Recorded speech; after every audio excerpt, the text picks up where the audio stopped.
We only have so many resources as a human being, right? So what's the best way to use it? Do we pay off our debt? Do we save money, invest, etc.? In this video, I'm going to talk about what I think is best. I've been a corporate accountant for over a decade. I've personally paid off $43,000 of debt in just over a year and saved a ton of money.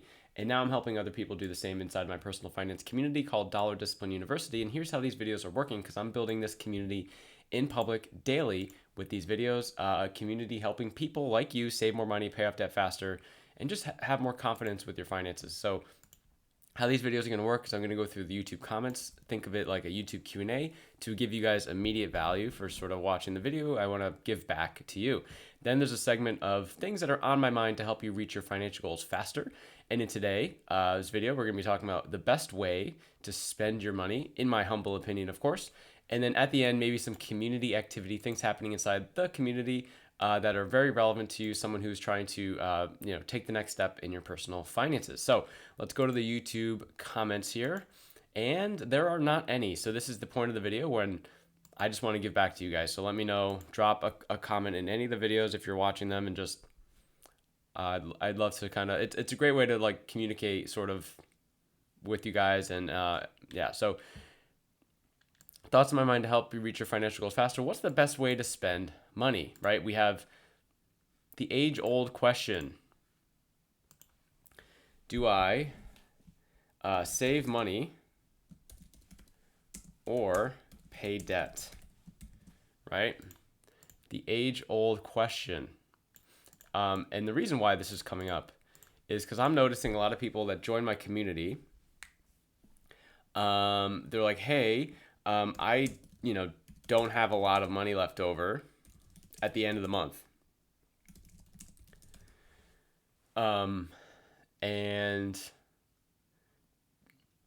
when I dig a little deeper, it's, trying to figure out what's going on. It's like, well, I'm trying to, save. I like to save money. I'd like to build my retirement. I'd like to pay debt. Right? All these other things, right? Whatever the things are. And I think we're just in general thinking about this incorrectly, because here's what I think. There's a nice little visual here that I can draw for you, hopefully. Let's pretend that this little bucket here, this zero, is your resources, your dollars that you have, right? And now let's say you use those things to a bunch of different little avenues here of spending money, saving money, investing money, whatever the thing is, right? So let's say there's 8 here, right? So you have your, I want to have an emergency fund. I want to build my retirement. I want to pay off debt. I want to do this crypto thing. I want to do, sports betting. I want to do NFTs. I want to do whatever the real estate fund, whatever the things are, right?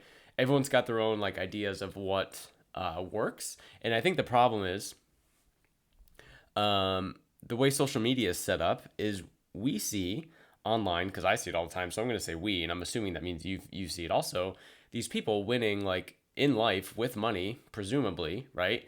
And they're pretty much saying oh, I have all these businesses, or I have all these different income streams. And to the viewer, it seems like this is the way to build wealth. You diversify where all your money's going, and that's how you win, right? You have a little bit here, you have a little bit in your Roth IRA. Oh, great. You have a little bit into an index fund, you have a little into crypto, and you're like, oh man, I'm going to win. But in reality, maybe one of these hits, right? But the more likely outcome is that none of them really move the needle for you at all. Now, why is that? It's because we are distracting our resources with all these other things. So what I recommend doing, I just draw this circle again, okay? Ooh, which one was better? I don't know, they're both pretty bad. These are your resources. This dollar sign was way better. And now, let's just say you focus your attention on one thing, and that's it. And by one thing, I mean, a financial goal per se, not in spend it all on groceries or gas or, your rent or whatever. Mortgage, it's like a financial goal thing, right? So imagine if you're like, man, I want to do all these things. Uh, I think you'd be way better off just putting that towards one thing. Now, this is not me saying, this is not me saying to not diversify. I guess it is, but this isn't like an investing channel or anything like that. So this isn't me saying like, hey, put all your money on one stock. It's just like, hey, focus on one financial goal at a time. So if you're trying to like pay off debt, guess what's better? Guess what's more valuable for you, paying off your debt or saving money? Let's go through some of the math, right? So if we go into savings, let's make this a different color here. Saving. Let's do saving and investing because those are different words. I just want to be very clear. Saving and investing are totally different things. So saving can look like this. You could have money in your like bank's saving account, okay, which that's going to get you like, I don't even know what the number is, but it's like half a percent of an interest sort of a thing, right? You could do something a little more optimized, like a high yield savings account, which could get you somewhere to like 5% interest. Okay, and then you could start investing into like say an index fund. Again, not an investing channel, but this historically has gotten people returns 8 to 12% depending on how long you are willing to wait. And then there's obviously like other speculative investments that I'll just do here, right? Speculative, and this could be 15% plus. This could also be, you could, make literally zero from it, right? It could go to nothing. All these things are technically not guarantees, right? But the point I'm trying to make is this is great and all, right? Returns on your money are great. Making your money work for you is great. But what happens with debt, for example? So let's make this red because this is bad. This is going to be bad. Debt. If you were to go through your debt right now, what would you say is your average interest rate? Right? So if you have a mortgage, for example, that could be anywhere from 2 to 7%, whatever, based on whenever you bought, okay? Credit cards could be anywhere from like, I don't know, 12 to 30%. Like you can keep going down the list, right? Student loans, car loans, right? You can keep going down the list. I'm not going to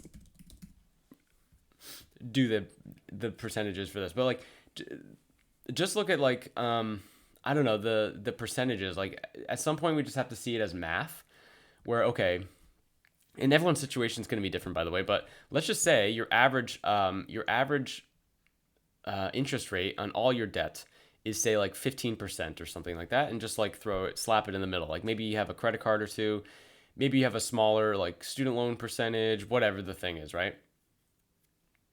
So that's at 15%, and here we are trying to save more money in our high yield savings account that is returning 5%, right? So at the end of the day, we are actually losing the benefit of this because we're not paying this off. Like we're not paying this off faster. And mortgage probably shouldn't be in here, but you guys get my point. Like I wouldn't include, like if you have a mortgage, I probably wouldn't even include this in here just because it's not the same as the other ones. This takes literally decades to pay off sometimes. So if we look at the math, right? If we look at 15%, obviously minus 5% is 10%, right? Obviously. So when we're like, man, this is great. I've got my high yield savings account. This is so cool. I want to be able to put more money into this to build my money. And meanwhile, we're not even focusing on the negative here. We're not even thinking like, hey, oh, actually my average debt is 15%. So I'm actually losing 10% of my interest. Like I'm literally still compounding negative, even though I'm focusing on this. I'm trying to make more happen here. And the reason why I say this is again, so many people come in and they're just like, man, I have no money, but I'd love to do all these things. I would say focus on the thing. Not that I think net worth is important, but if you look at net worth, where net worth is net worth equals your assets minus your liabilities, right?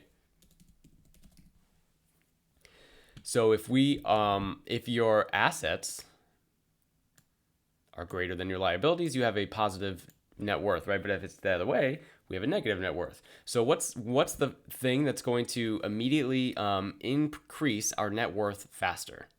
So if we're losing 15% interest every period or whatever, and gaining 5, it's like, okay, well, we're still net 10% loss, right? So in terms of this, like maybe we should be putting less focus on the high yield savings account. We should be putting more focus on paying off our debt faster to reduce and eliminate our liabilities. And we don't even need to increase our assets to increase our net worth. And it's going to happen faster, potentially 3 times faster, right? Because 5 is 3 times less than 15. 15 divided by 5, right? So in my opinion, it's just math. So this is how I like to think about the best way to do money. Now, every example is going to be different. Every person's going to have a different number or whatever. But even if you were to include this index fund thing, and let's say instead of 5%, it was the 10%, right? You're still looking at the same thing where you're still in the negative. And yes, it is true that like compounding our money is amazing, and we all want a chart that looks like this. We all want this, like, of course. But what's actually happening is this, guys, because we're not like, if we're talking about like what's actually happening, like, okay, maybe your investing account or whatever is doing great, but at the end of the day, you still are like lugging around all this debt and like nothing's really happening. Like it's not really doing it at the speed that you would like. And it's because we have all this baggage here.